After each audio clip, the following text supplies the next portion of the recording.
Have you ever just felt stuck?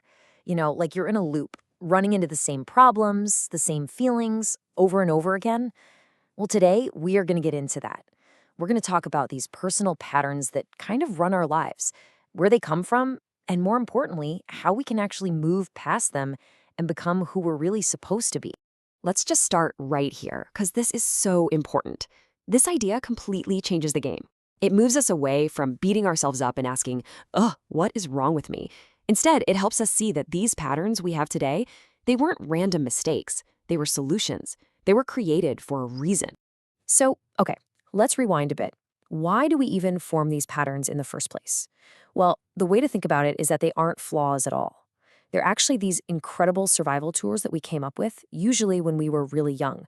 They were our original protectors. I mean, think about it. Deep down, all we really want is to feel connected to others, to feel accepted, and to feel safe. And our young minds were brilliant. They came up with these strategies to make sure we got those things. Maybe you became the quiet one, or the funny one, or the one who always got perfect grades. Whatever it was, it worked. It kept you safe. Now this is where it gets really interesting. We tend to think of our patterns as just habits of behavior, things we do. But it goes so much deeper than that. These are habits of identity. It's not just about the actions you take, it's about who you fundamentally believe you are allowed to be in the world. So, that brings us to the big turning point. What happens when the very things that were built to protect you start to feel, well, like a prison? Let's look at how that protection starts to limit us as we grow. And they really do. These old patterns start to act like unwritten rules.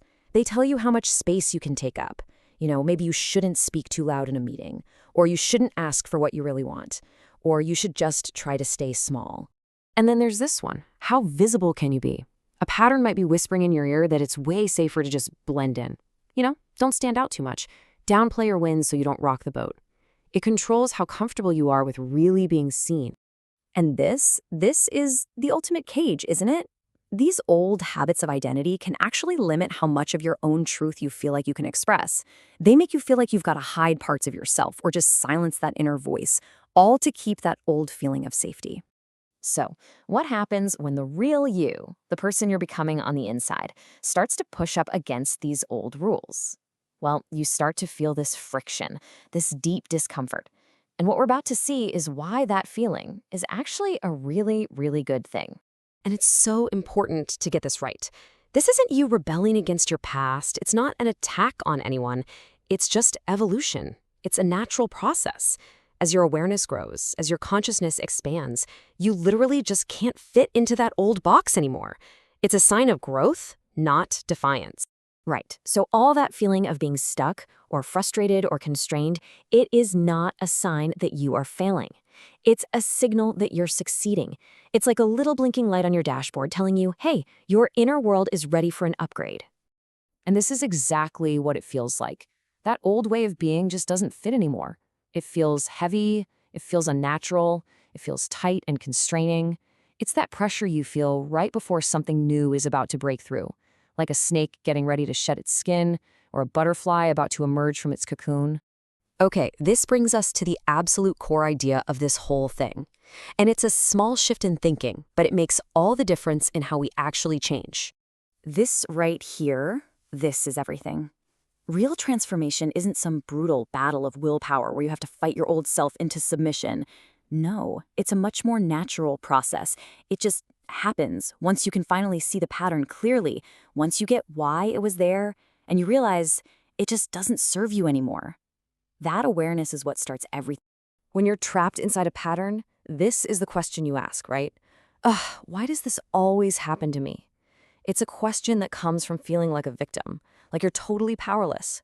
But as you start to outgrow the pattern, the question itself starts to change.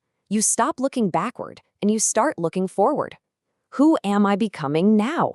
See the difference? It's an active, creative, and totally empowering question. It assumes change is already happening, and it puts you right back in the driver's seat. And when you start asking that new question, who am I becoming? It makes one final, radical act, not just possible, but completely necessary if you want real freedom. And that act is simply this: choosing yourself. Not in some selfish, ego-driven way, but in a deeply authentic way.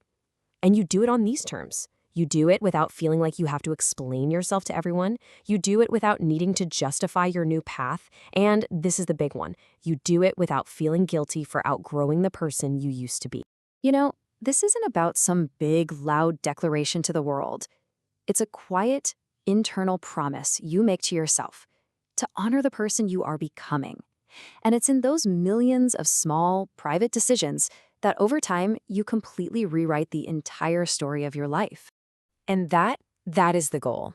That quiet, steady choice to just be yourself, free from the old rules and old patterns, that is the very definition of inner freedom. It's not about being perfect. It's about finally being whole. So the only question left is, what old pattern are you ready to outgrow?